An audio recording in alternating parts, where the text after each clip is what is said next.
After a few hours, Piggy and the others returned to the academy, and somewhere in the academy was Professor Banshee Morgie's research office.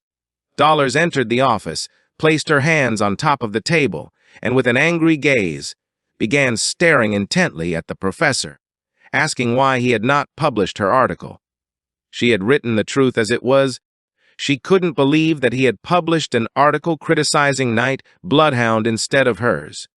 Professor Banshee, who had his hands clasped together, began staring back at her intently, questioning if she was asking this because she didn't know the truth.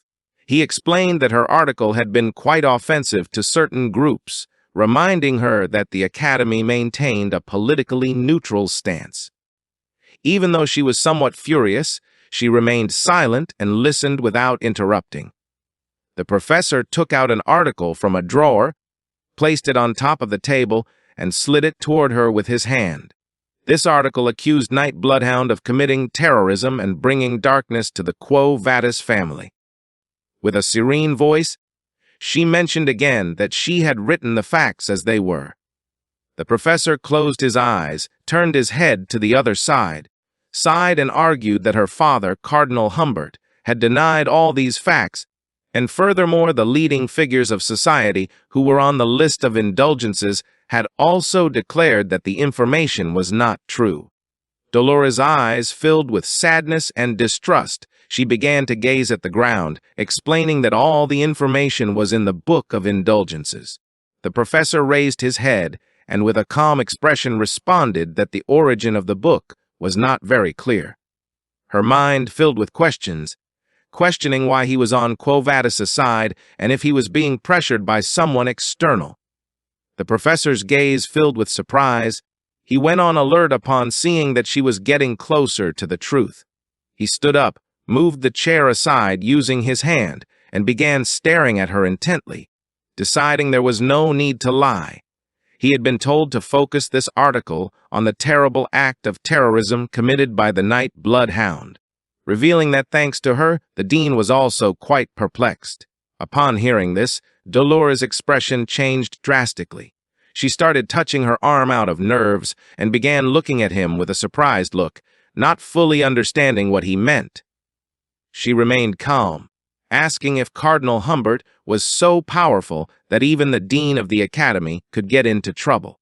The professor grabbed his nose and with a confident smile mentioned that if it had only been Cardinal Humbert, there would have been no way for the dean to listen to him in the first place. Dolores' expression turned surprised. She couldn't help but go into shock and realize what was really happening. She began to imagine the Pope of the Church smiling, finally realizing that there was only one person in Quo Vadis who was superior to Cardinal Humbert, and that person was none other than the Pope himself. She placed her hands over her chest and with an empty gaze began to think in silence. Even though everyone else was corrupt, she firmly believed that he was not someone who would lose his integrity. She had heard many people say that his judgment had become a bit blurry as he aged. She didn't know if Cardinal Humbert was taking this opportunity to cover the Pope's eyes and ears from the church. With a serene expression, the professor snapped his fingers and began pointing at her with his finger, arguing that, first of all, her article was not suitable for publication in a newspaper since while reading it, he couldn't help but get the impression that she was secretly siding with the Night Bloodhound, reminding her that he was someone bad who had committed terrorism. Dollars could not avoid feeling internal rage, but even so, she showed no emotion, firmly thinking that the Night Bloodhound was not someone bad, rather the bad ones were Quo Vadis and the demon hiding within the family. The day before leaving, Vicar revealed to her that demons still remained in the world. He had been fighting a difficult battle alone, and there were going to be many more in the future. Today, after speaking with Professor Banshee, she believed she knew why the Night Bloodhound risked his life to kill demons without letting people know. She turned her back to the teacher and started walking towards the door. He began to look at her and asked her not to delve further into this. She opened the door with her hand and promised not to do so. her eyes filled with determination. She also decided to help the night hound so that he would not fight alone. Tudor, who was stretching his arms, closed his eyes and concentrated, making his whole body tremble. He started walking next to Sancho, and while stretching his arms due to exhaustion, he explained that it had been a while since he had gone to class. So now he was exhausted. Now he knew why volunteering work was a good option for him. Sancho, who was next to him, began observing him with a confused gaze, thinking that this guy was very strange. In front of them was Piggy, with a cheerful expression. He turned towards Vikar, promising to go together next time. Vikar started walking silently without saying a single word. Tudor approached our boy, placed his hand on his shoulder, and with a kind look mentioned that today he was going to practice Neftali, asking if he wanted to go with them. Vikar didn't even look him in the eyes. With a lost gaze, he replied that he wasn't feeling well and preferred to spend some time alone. Upon hearing this, Tudor's look filled with fear and confusion. He didn't know why Vikar wanted to spend time alone. With a happy expression, Piggy began pointing at himself with his finger, deciding to go to the room with Vikar. Sancho's attention, who was behind them, focused on Piggy. Tudor started covering poor Piggy's mouth with his hand, and with a forced smile, decided to leave Vikar alone since alone time was important. Poor Piggy couldn't help but feel somewhat confused. With a calm and lost expression, our boy thanked them. Some time later, Vikar went to his bedroom and closed the door. He sat in front of the table, and using his hands, he began to open the backpack. He couldn't help but feel calm since that day. He hadn't had time to be alone, and hadn't even been able to organize himself properly. With a lost gaze, he started observing his backpack. The level of swordmaster that he had reached with the blessing of the saintess had faded because after that day, he had returned to being a supreme graduate. But after all, it had been good for him to experience the level of swordmaster.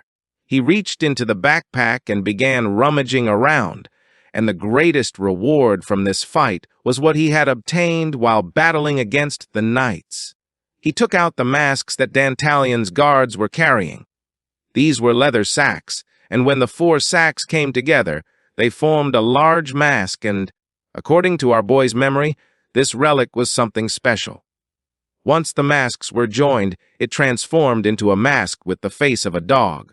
It was a mask of human faces, and from the depths of the heart of rank O, plus called human face in beast form. He would never have thought he would obtain a relic comparable to Beelzebub's demonic sword. He had seen in a book before regressing that it was a mask whose power grew stronger the more it killed its own people. It was said that the more people the user killed, the more powerful it would become, and furthermore, it had an inexplicable level of recovery and aura accumulation. Vikar took the mask out of the backpack and began to observe it with a curious look. He decided to try it on. And despite believing that it was written there were some side effects, for him it was better to take the risk. Without wasting a second, he put on the mask and his eyes became those of a bloodthirsty killer. His resistance and aura, which had been stripped away during the fight with Dantalion, had recovered. Unlike the regenerative abilities of swamp salamanders, which were excellent at regenerating limbs, this mask restored our boy's stamina and fatigue. Vikar now felt that he was in a dark place. He went on alert and his gaze fixed to one side. He felt a strange sensation. Now the table seemed much bigger. Vikar's attention focused on the backpack. He didn't know why his gaze had become so low, and moreover now his vision was in black and white. The reality was that our boy had turned into an adorable dog, and now his clothes were somewhat big on him. Vikar's eyes filled with confusion, realizing that these were the side effects of using the mask. He got down from the chair and started running in circles. If his body didn't return to normal, he was going to be in serious trouble. He had to take off the mask as soon as possible. Little by little, Vikar's method began to take effect, and the mask started coming off. Feeling this, he began to gaze at the ground in confusion. In a matter of seconds, the mask detached from his body, making him return to normal. He began to observe his hand, and his eyes filled with curiosity. If he showed the will to remove the mask, it would come off. The mask fell to the ground, and our boy's attention fixed on it. If the mask had the ability to turn our boy into a dog at any moment he wanted, he realized that it was more of a subability than a side effect. Luckily, there was no rule stating that animals couldn't be kept inside the academy dormitory. Thanks to this, he would be able to use the mask easily here. At that moment, he began to feel a strange energy, his attention fixed on the open backpack that was on top of the table. Vakar became curious, not knowing where this energy was coming from. Our boy put his hand inside the backpack and took out an egg that was hatching. He started observing the egg carefully, placed his hand over his chest, and remembered that this was Madame's egg, and the movement at this moment was a sign of hatching. Previously, while playing, Perry had dropped the egg into the water. The 8-legged Madame was a super high-level monster against whom our boy had almost died several times during their fight. Even for the ancient demons who ruled hell, she was someone difficult to deal with. There also existed a story that monsters like her were guaranteed a space to live in a corner of the depths of the abyss. One of the descendants of this monster was waking up now. At that moment, little by little a small spider began to emerge from the egg. Several seconds later, the egg hatched completely, and out came a small and adorable spider, very different from her mother. With a tender look, the little spider started to look at our boy. Vakar began to observe the spider. He couldn't believe that this little thing resembling a cotton ball was Madame's baby. The little spider began to cry, and upon seeing this, Vakar's mind filled with confusion, but it didn't take him long to realize that this crying was something she had learned from the wolves while the egg was in the deep forest. The little spider's eyes filled with sadness, and then she began to cry and lose strength, and upon seeing this, our boy realized that she was hungry. He took out some meat he had stored in his backpack, broke it into small pieces, and left it on the table. The little spider jumped onto the table and started shaking her body. Vakar began to observe her carefully. He had thought that she ate meat just like her mother, but now he realized that the young ones did not eat meat. The spider climbed back onto Vakar's hand and started to feel dizzy due to hunger. With a calm look, he decided to take this opportunity to raise an S-rank monster from the deep forest, but for now, he needed to find some food. He hid the small spider in his clothes, left his room, and started walking down the hallway. But just as he was about to turn a corner, something caught his attention. Someone asked a commoner not to muddy the waters of the academy. Our boy hid behind the wall and peeked his head around the corner. Several intimidating boys were standing in front of poor Piggy. The boy with the ponytail grabbed Piggy by the shoulder and started to smile, and upon seeing this, poor Piggy couldn't help but panic and start to feel afraid. While on the other side, the man with purple hair who had his arms crossed began to stare at him silently. He was Grenule from Leviathan of the Fire Corps, among the 7 families that represented the Empire. He was from the Leviathan family, an extremely venomous hermit. Vakar had heard that he was the first-year vice president of the Fire Corps and was considered to be the most arrogant person. Piggy began to touch his neck with his hand, and with a forced smile, he turned his back on them and started to walk away, apologizing and explaining that he had just come to the bathroom for a moment and that his friends were waiting for him. At first, they remained silent, but just then, Grenule and his friend appeared in front of Piggy and began to look at him with a piercing gaze. The boy with the ponytail put his hand in front of Grenule, indicating not to act, and with an arrogant expression called Piggy a commoner and asked where he was planning to go. The Grenule approached Piggy and couldn't help but get angry upon seeing that someone with such a simple appearance thought so highly of himself. For him, having to go to the academy with people like Piggy was disgusting, asking if he realized the great insult this represented for someone like him, a descendant of the 7 great families. Piggy's eyes filled with fear. He began looking down at the ground in silence, with an arrogant look. Grenouille mentioned that his existence did not fit in this place, asking him to leave the academy. He didn't even want to imagine what Piggy's friends were like, thinking they must be just like him. Upon hearing this, Piggy's gaze turned furious. He could not allow this bastard to insult his friends. Without losing a second, he grabbed Grenouille by the collar, and upon seeing this, he couldn't help but clench his teeth tightly in rage, as he couldn't believe that a commoner was doing this. Fury consumed Piggy's mind, and with a piercing look, he made it clear that he didn't care if they spoke like that about him. But he wasn't going to let anyone insult his friends. Grenouille began observing Piggy's behavior in silence, and then veins appeared on his face. With an enraged gaze, he asked if Piggy really thought he'd leave him alone after this. Using his hand, he pushed Piggy back, turned to his friend, and gave the order to crush him. Upon hearing this order, his friend clenched his fist and prepared to strike. Piggy closed his eyes and braced himself for the blow, but several seconds passed, and he was never hit by it. Consumed by curiosity, he began to open his eyes. It was Tudor who had blocked the attack from Grenouille's subordinate. He turned to Piggy and with a worried look asked if he was okay. At that moment, someone muscular placed his hand on top of the head of Grenouille's other friend, causing the boy to panic, not knowing what was happening. It was Sancho. He grabbed the boy's head firmly, and his eyes filled with rage, revealing that if what they wanted was a test of strength, they had chosen the wrong opponent. The boy began to scream in pain. Seeing this, Piggy's eyes filled with surprise. He couldn't believe that Tudor and Sancho were defending him. Piggy fell to the ground, and at that moment Vicar appeared behind him and placed his hands on his shoulders to help him stand up. Upon seeing Vicar, Piggy couldn't help but be left speechless. He couldn't believe that even Vicar had come to defend him. Upon seeing Tudor, Grenouille couldn't help but clench his teeth tightly, and his eyes filled with rage. Tudor, Sancho, and Vicar stood next to Piggy with a piercing expression. Tudor finally realized why Piggy was taking so long to return.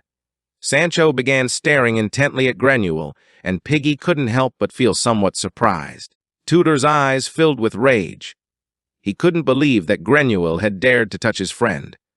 Piggy panicked upon hearing this. Sancho started cracking his fingers and began showing a piercing expression, ready to fight, while on the other side, our boy showed no emotion. This is the end of the video. If you guys want to see the next part, while the sunlight was entering the hallway through the window, Tudor clenched his fists and began to look at the floor in silence. Sancho crossed his arms without making a move. Piggy and Vicar remained silent, creating tension in the atmosphere.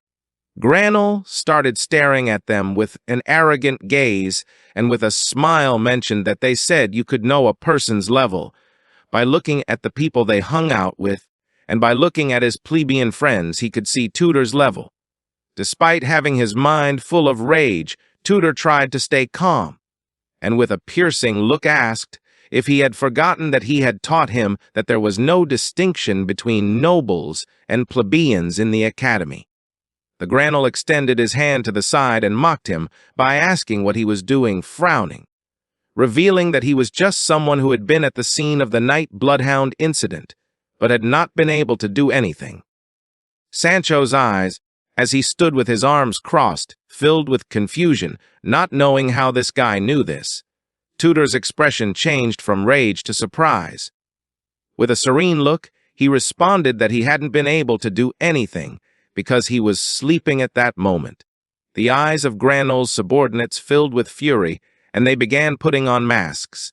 He placed his hand over his chest, and his body started releasing a toxic gas. He stared intently at Tudor and, with an arrogant smile, said that losers always had excuses. If he had been there, he would have caught the night bloodhound.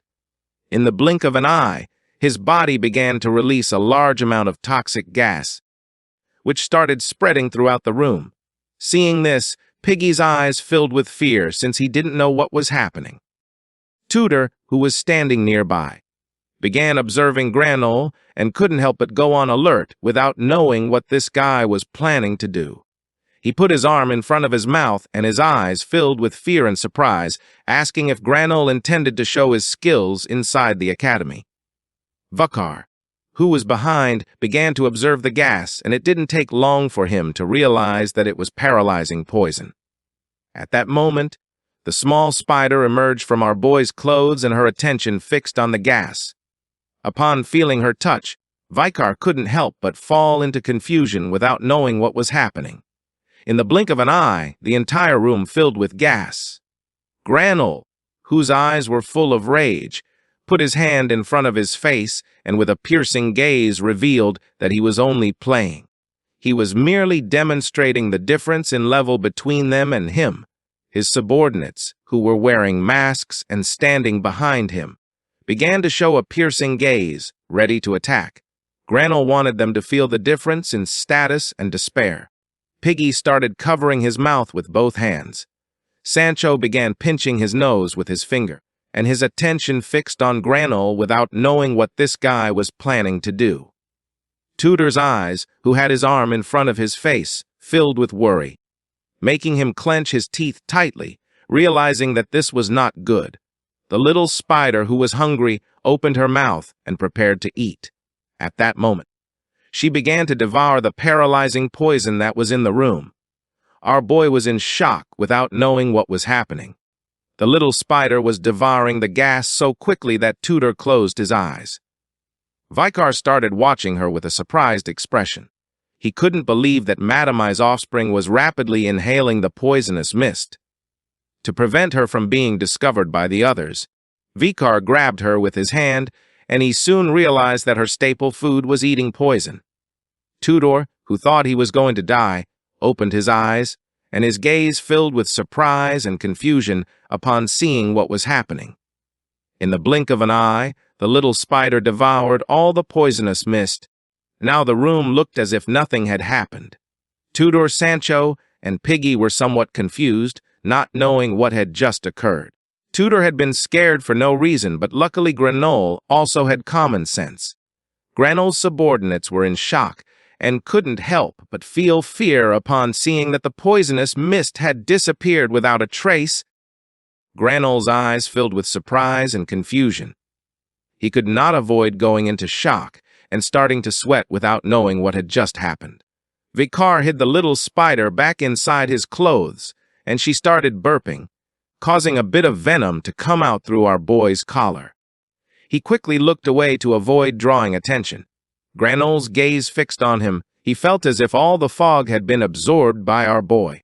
He didn't know if he had seen wrong. He crossed his arms, closed his eyes, and a smile spread across his face. He had shown a generosity deeper than the abyss, and it was a waste of poison to use it on idiots from the ice core who were full of muscles instead of brains. Tudor began to walk toward him, and with a serene expression explained that he knew that he had been looking down on them for a long time. He approached, clenched his fist tightly, and began to stare him straight in the eyes with a piercing gaze, asking if he didn't want to fight under fair conditions. Granol's eyes filled with seriousness. He returned the gaze and began to think silently, with a gaze full of rage. Tudor mentioned that the midterm team competition was about to take place, and the team with the lowest score would have to run a lap around the academy naked. The Granol remained calm and accepted with a serene expression. His eyes filled with excitement as he turned around, started waving goodbye to them, and with an arrogant smile accepted the bet, because he believed it would be good training to see how they were going to lose. While little by little he was moving away, Tudor stayed watching in silence, eagerly waiting for the day of the competition. Piggy, whose mind was full of guilt, approached, started looking at the ground, and with a sad gaze, asked for forgiveness. Upon hearing this, Tudor came out of his trance and with a calm expression explained that everything had gone well since he was going to crush Granol's ego. Piggy's eyes filled with tears. He was just a low-ranking expert, so he didn't know if he would be of any help during the competition. With a kind smile, Tutor placed his hand on Piggy's shoulder and told him not to worry since he was somewhat intelligent and had excellent observation skills. Everyone started walking down the hallway, and along the way, Tutor extended his hand and with a cheerful smile explained that since they were going to be four in the midterm team competition, Sancho and he would be the vanguard, Piggy would be the middle commander, and Vikir, who specialized in bows, would take care of the rear guard. Therefore, achieving a high score was going to be a piece of cake. Upon hearing this, Piggy's eyes filled with excitement, bringing a smile to his face. Sancho began observing Piggy, and upon seeing his smile, he couldn't help but feel inner peace. Meanwhile, on the other side, our boy remained silent. They were not willing to lose against someone like Granel. Piggy clenched his fists and couldn't help but smile. His eyes were full of determination and admiration, but Vikir broke his smile. He raised his hand and with a cold expression explained that he already had a friend with whom he had decided to form a team for the team competition, so he was not going to be part of their team. Tutor went into shock, turned around, and with a surprised expression started asking why. Vikir began pointing towards the ceiling with his finger and repeated again that he had a friend with whom he had decided to form a team. Piggy panicked, extended his hands to the sides, and with a confused gaze asked if Vikir couldn't reject him, to which he replied that promises were important. Everyone got mad at Vikir since they wanted him to pay attention to the situation. If they lost, they would have to run naked through the academy. Vikir showed no emotion, looked away, and said nothing. A week later, it was a wonderful day. The sun was shining high in the sky. All the students of the academy went to the stadium. The eyes of the students were full of excitement, and everyone was eager for the competition to begin. Several students emerged from the door. It was Tutor's team. There was a man carrying a shield, a woman carrying a staff, and another man carrying a crossbow. Everyone started cheering for her since she was the pride of the imperial capital. Tutor's eyes were full of emotion and seriousness once she entered the field. A blue barrier appeared around her body. The partial exams of Colosio Academy were open to the public. There were a total of 3 subjects for the partial exam. The first team test that served to evaluate defense. The second individual test to evaluate offensive strength. And lastly, there was the written test where every year many students struggled to pass. In the defense test that was going to take place today, a dungeon was created in the stadium using holographic magic, in which they were going to have to fight against fictional monsters created by applying holographic magic to a clay golem. The magic began to take effect, and in the blink of an eye, giant ants made of clay emerged from the ground. The man carrying the giant shield was the team's tank. He stood at the front to block attacks. Dollars positioned herself behind him, closed her eyes, extended her hands, and began using her power. The boy carrying a crossbow prepared to attack, while the girl holding the magic staff summoned a fireball and got ready for long-range combat. The magic shield was going to cover the entire body of the students, and when they received a certain amount of impacts, the damage taken would be displayed on a distant panel. The students formed a team of 4 to defend themselves from the wave of monsters approaching, and the test performance was measured by their contribution and how long they managed to resist. The fight began, and Dollars summoned a large magic circle behind them. The HP points granted to the students were deducted each time they were hit by monsters, and when their HP points reached 0, the test would automatically end. There were 3 rounds, 20 minutes each. If one survived a total of 60 minutes, they would achieve a perfect score.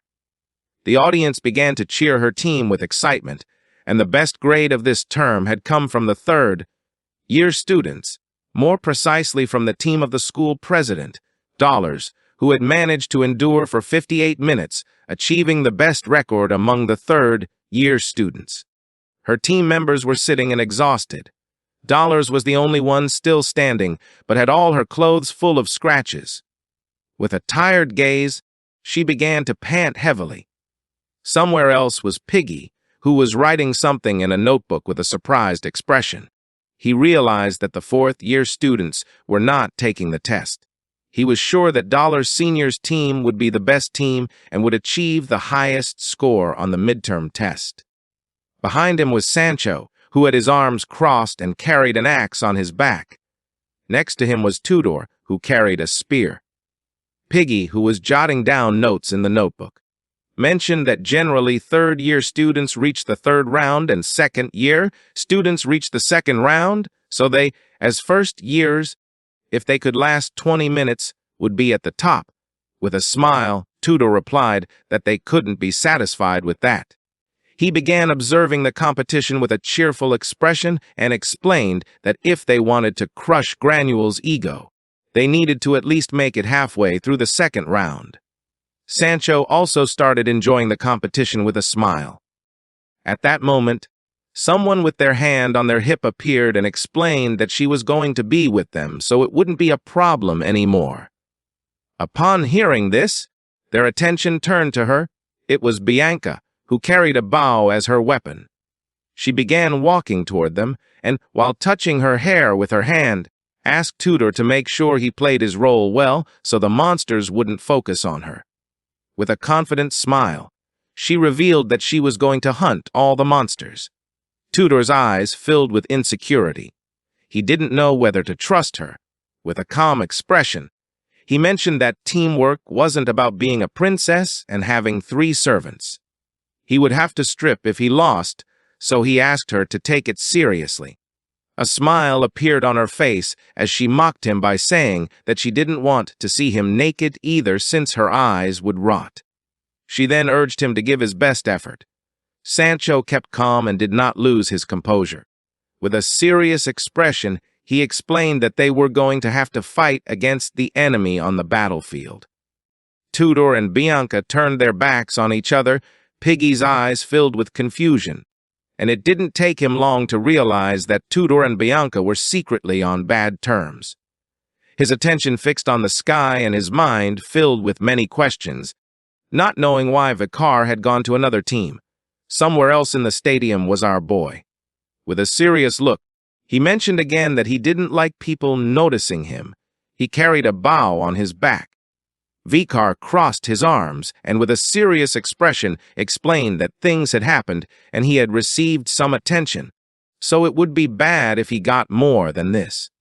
So, he gave permission to the other members of his team to go crazy so that he wouldn't have to do anything.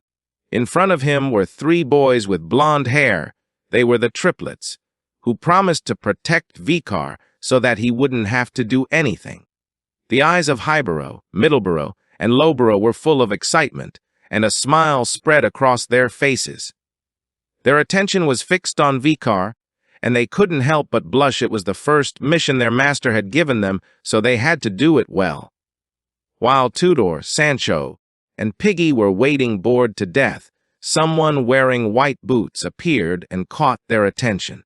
They knew that Tudor had abandoned his plebeian friend and taken Bianca from the Usher family, being a natural decision to make in order to win. Granwell was a second-year student. With a confident smile, he was sure it would be impossible for them to win. But he was also a little annoyed since they had also recruited someone new to the team. Someone with white hair asked him if he could stop smiling sinisterly. Somewhat annoyed, Granwell turned around and, with an angry expression, mentioned that she should be grateful for being accepted, calling her a commoner. It was Sinclair?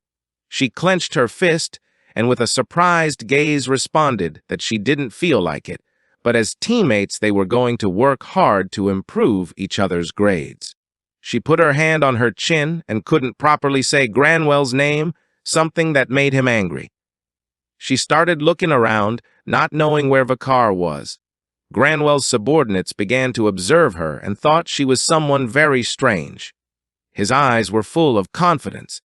He firmly believed that the first place among the first-year students belonged to them. They were Team 69. Vicar's team was Team 108. Highborough, Middleborough, and Lowborough carried swords as weapons while our boy carried a bow. Tudor's team was Team 109.